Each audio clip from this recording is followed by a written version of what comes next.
the trade-offs between a low center of gravity and a high center of gravity, and the trade-offs between having a truss and not having a truss.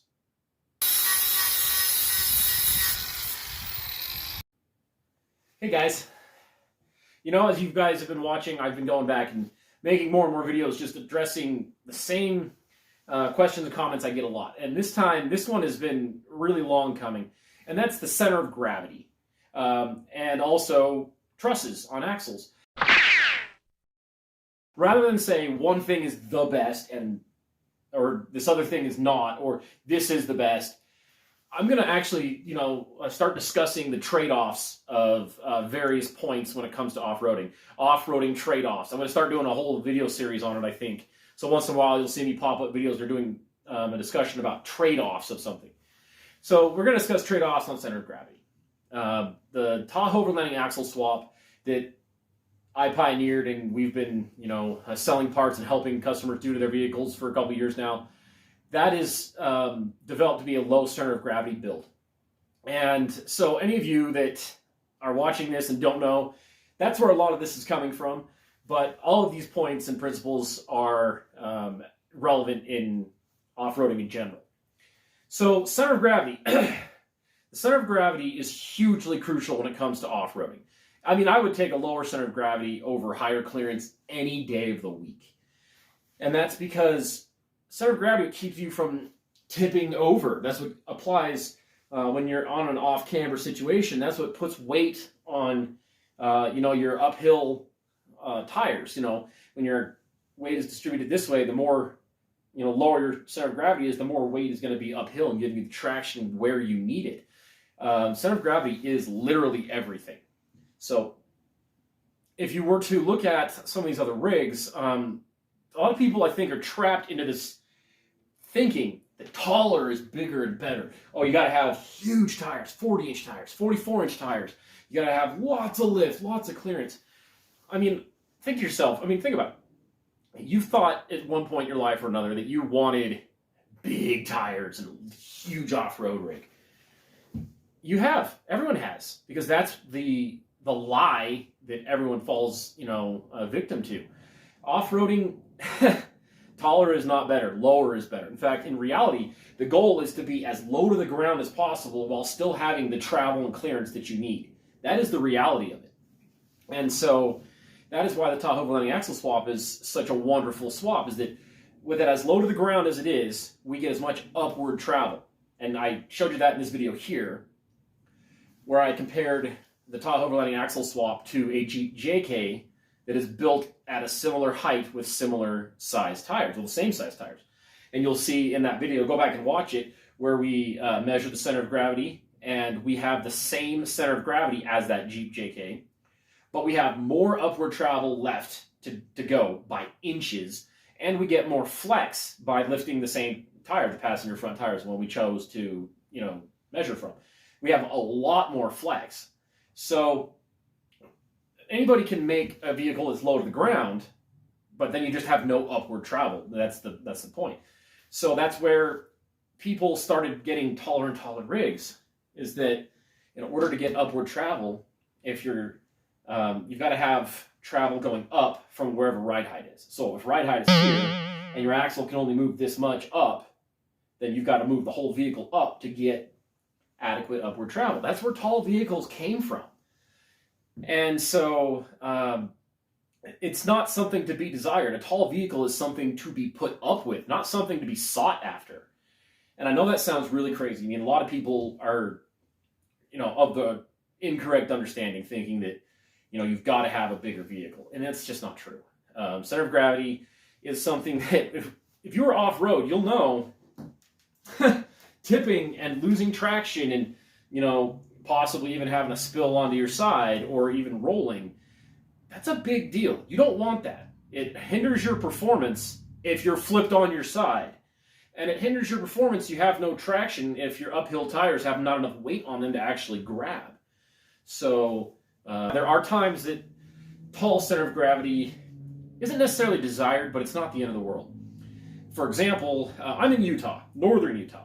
So we don't do this here, and that's mostly because of the mineralogy and geology of this part of the country. It's mud.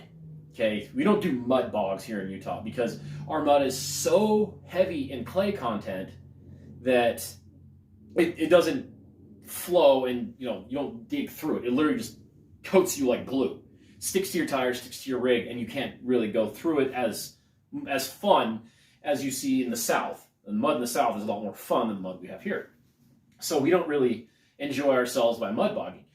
But mud bogging is for sure a place where, a big tall vehicle, that's where it's worth the trade-off to raise your center of gravity to get clearance. And that's because they're going through feet of water and mud, several feet. So getting yourself, your engine, all of that up above the water level or the mud level, that is definitely worth the trade-off because you're in water and mud, which flows, which means it's self-leveling. There's not a whole lot of off-camber tilting and off-roading in the mud because it naturally is level. So yeah, I mean, there are times that a tall vehicle is definitely worth it, but that's not necessarily even for clearance of obstacles more than it is just to get the vehicle up below the tire, have tires, well below the vehicle, just so that it gets it up out of the mud. But in the vast majority of off-road situations, you don't want a tall center of gravity. So that's the trade-off. Taller vehicle hurts your performance off-road. Lower vehicle hurts your clearance in the mud. So if you're watching this and you're in Florida and you're trying to build some mud bog truck, yeah, go put, some ridiculous lift on your truck. And I say ridiculous, I'm talking like feet. That's ridiculous for what we do here. A truck like that would, frankly, it would be tipped over and destroyed on one simple trail. At least up here it would be. So, I mean, that's a trade-off. Now, another trade-off, and this is one that I don't spend a lot of time talking about, but I'm going to because I want to discuss the trade-offs. Like trucks like these. These trucks, they're not built to off-road at all. Okay, they're built to look cool. They're built to go to car shows. There's impeccable fabrication that goes into these trucks. They look beautiful. The time they spent painting and powder coating, and I mean, these trucks look great. Look so much better than anything I'll ever own because I just would never own something that I can't off-road. But they're very beautiful trucks. And it looks cooler to be that tall. If this truck here didn't have a center of gravity this high and was actually squished down to here, you couldn't see all that beautiful work, all of that fabrication. So it wouldn't look nearly as good. So in some cases, taller center of gravity is good too. In the case of like a show truck, yes, that looks cooler for a show truck. So I mean, basically, that's one of the other trade-offs of a tall center of gravity. So now let's talk about monster trucks. Okay, so monster trucks have what people think are a huge tall center of gravity. I mean, the cab of what looks like a regular sized pickup truck is like 10 feet off the ground. But I sat there and I actually started looking up and Googling the weight of the wheels and tires of monster trucks and the weight of those big supercharged engines and the weight of their axles and the weight of even just the transmissions in those big drop transfer cases. And basically, of the overall weight that, a monster truck weighs, something like 80 to 85% of that weight is below the top of the tire. So those are, vehicles you'll see, they go out and they jump and they're doing all kinds of crazy stuff. And that's because 85% of its weight is below the top of the tires. So to have a comparably built trucks like these, those have, if anything, a monster truck, to have the same center of gravity as one of these trucks, the cab of the monster truck would have to be something like 35 feet off the ground. I sat down and calculated it. I can't remember what I ended up being. It was something like 34 or 35 feet off the ground is where the cab would have to be to get the same center of gravity that this truck has. And so I know that people think that this is the same thing as a monster truck, but it's not. So even though monster trucks have a cab up here and they're way off the ground, those actually are all about low center of gravity. Because if they had a high center of gravity, they'd go up over one car or one little, they would just hit a bump wrong, and those trucks would tumble over upside down, and then it would be a really boring monster jam show, wouldn't it? So, yeah, I mean, that's something to think about, is that monster trucks are extremely low center of gravity vehicles. Even though they don't look it, all their weight is below the center of the tire, or below the top of the tire. So, think about that for a minute. Now, I'll go back to center of gravity a few more times, but the reason why I'm doing center of gravity and trusses, axle trusses, in the same video is because they actually kind of work together. So an axle truss, as I'm sure you've seen, is a structure that is welded to the top of an axle housing. And a truss ties one axle tube across the center and over to the other axle tube. And again, I think this is something that people see other vehicles doing and think that it's somehow desirable. So first of all, we see trusses on things like Jeeps all the time. And I mean, that's something that people think, oh, the Jeep must be worth having. Well, in reality, a Jeep is designed to have a solid axle under it. So it has clearance kind of built into the underside for an axle to go up and down. Our independent suspension trucks had no clearance kind of really engineered for that. But an axle truss is there to prevent one thing, and that is axle tube bending. And I'll tell you why Jeeps run axle trusses. Google it. Jeep JKs, for example, Jeep Dana 44s have a 1/4 inch thick axle tube. That's nothing. The axle tubes on the Dana 44s we use are just a few thousandths under 1/2 inch thick. That is substantial difference in strength. Also, the Jeep Dana 44 uses the same outer ends, like the inner C's and the outer knuckles, as a Jeep Dana 30. So those also bend. So yeah, Jeeps need trusses. They use thin, tiny axle tubes, and they use weak outers and inner C's. So that's why you started seeing trusses pop up on Jeeps. Now, there's also another reason why. Now, I've installed dozens and dozens of trusses on axles because I've done a lot of axle upgrades on Jeeps. And the reason why I use trusses is, to be honest, it helps with strength, sure.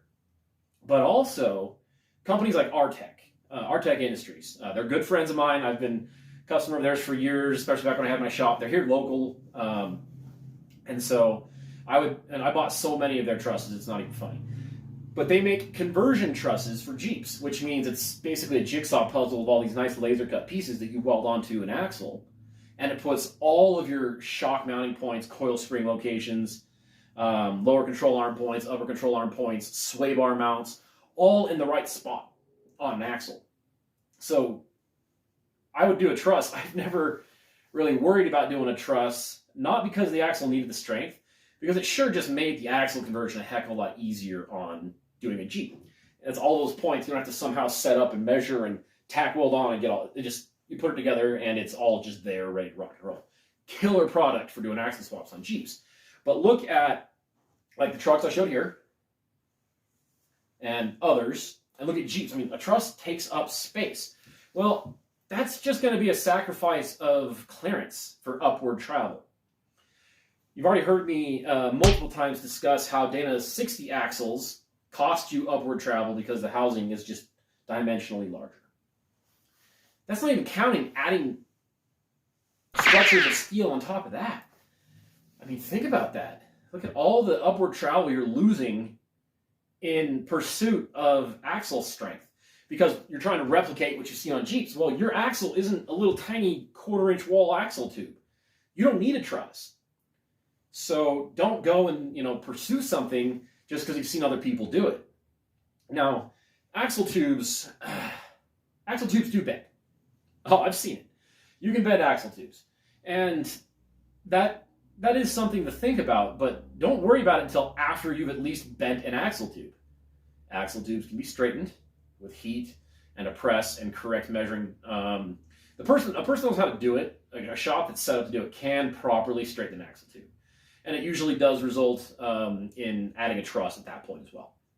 But trusses are something to be used in the off chance that you need it, not because you think you need it. So they're just like any other swap that I tell people to avoid doing unnecessarily. Don't go through the expense of installing a truss. Don't go through the, sacrifice of performance, i.e. the upward travel and the resulting raise of center of gravity. See, as I mentioned earlier, center of gravity is dependent entirely upon upward travel, period. If you have adequate upward travel, you can have a lower center of gravity. But if you don't have upward travel, your axle moves up half an inch. You've got to raise it to get adequate upward travel. Therefore, your center of gravity gets raised. So a truss directly works against your center of gravity, and it costs you money out of your pocket. Now, if you're going to go out of your way and spend money on something, that's not necessarily something you want to just do, because you need money to do other things. I ran a shop. I owned and operated a shop. I've worked in other shops. And there's one thing I saw a million times, was customers come in and pay me to do something to their vehicle, to upgrade it, that they didn't need. And what I mean by they didn't need it, if you haven't broken it, don't upgrade it. So they'd pay me to do something, and they would go out and they would break their vehicle. Now, not what they upgraded, but what they didn't upgrade. You have to off-road to see what you're going to break. Everybody's different. Every customer is different. Every driver, every vehicle, every terrain is different. Your driving style. 5 guys could go on the exact same trail and break nothing or 5 different things. So all these guys would pay me to put stuff on their vehicle to upgrade it, and then they'd go break their vehicle in some other way that they neglected, but then they didn't have the money to fix what did break because they spent thousands of dollars to put 1-ton axles under their vehicle, as an example. So, I mean, that's what I mean is don't go out of your way to upgrade something you haven't proven to be a failure yet. So if you ask yourself the question, do I need a truss? The answer is no. Because if you have to ask, the answer is no. If you know you need a truss, you'll know.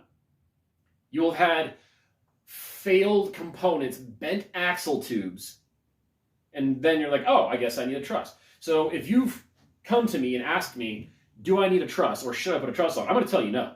As I mentioned earlier, trusses are what we often would use. Once you straighten an axle tube, you actually will straighten the whole housing, and then you weld the truss on to keep it from ever going back, bending back to the way that it was. So, yeah, don't ask the question, should I put a truss on? The answer is no.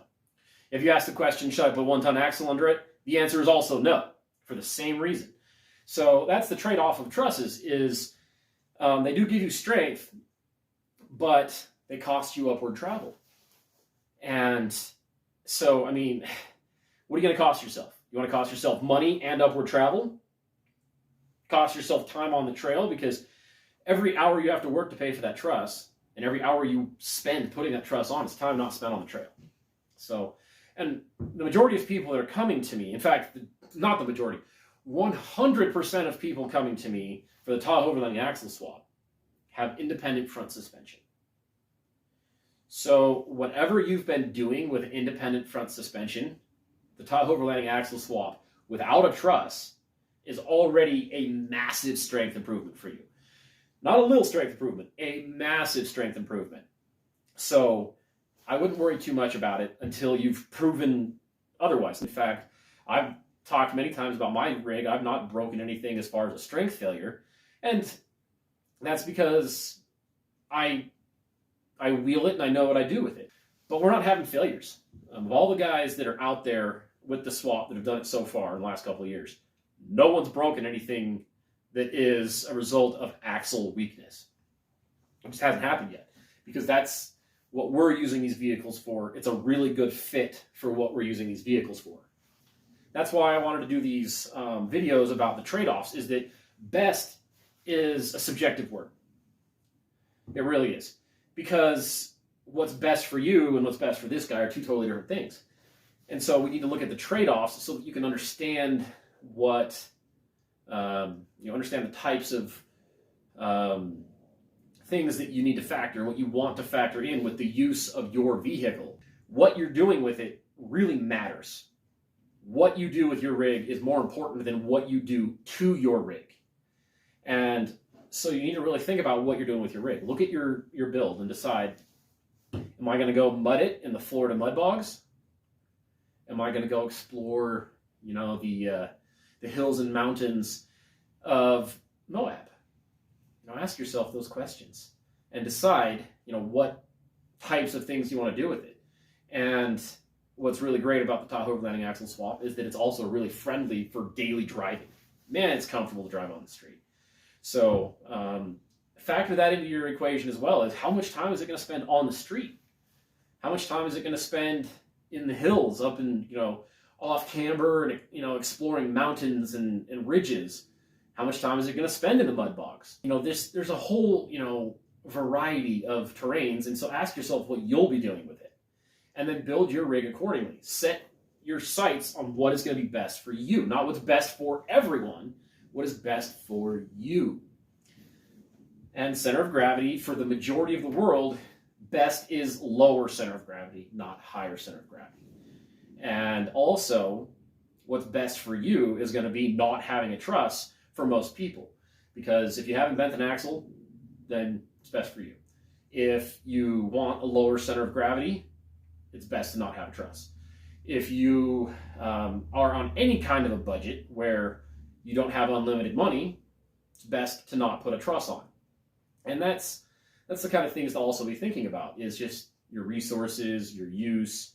You know, just factor each and every one of these things that you're going to use the vehicle for and decide what will be best for you. I can't stress that enough. I see people chime in, commenting. I had a guy comment literally today, might have been yesterday, I didn't see it till today, that I needed Unimog axles, portal axles, because those are the best. If I had $1 for every single person that told me that I needed a Dano 60 because that's the best, or a Super Duty axle because that's the best, and they're all wrong. I'll tell you, what was the best for me was what I did, because it got me on the trail, and it has kept me on the trail, and it performs flawlessly on the trails that I'm doing. Therefore, it's the best for me, and I enjoy it.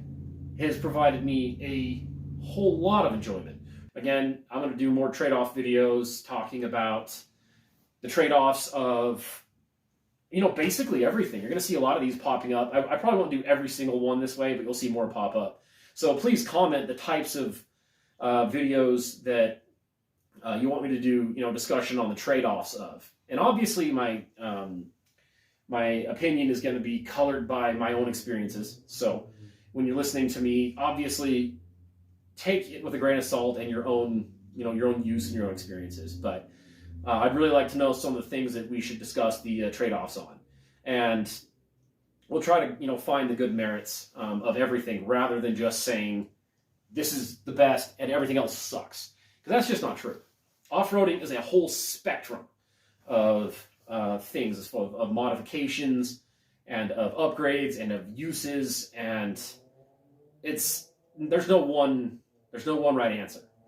So I would like to maybe just start being a little more objective and discussing the various trade-offs of things, so that everybody can be a little bit more informed, because I do have a lot of experience in the off-road industry, and you guys have mostly only seen just this tiny little you know, window of, or little sliver of my experience, because that's what I've been, you know, doing here with the Tahoe overlanding axle swap. But I think it might be good to start integrating that into you know, the rest of the video series, and just showing more and helping everybody learn even more.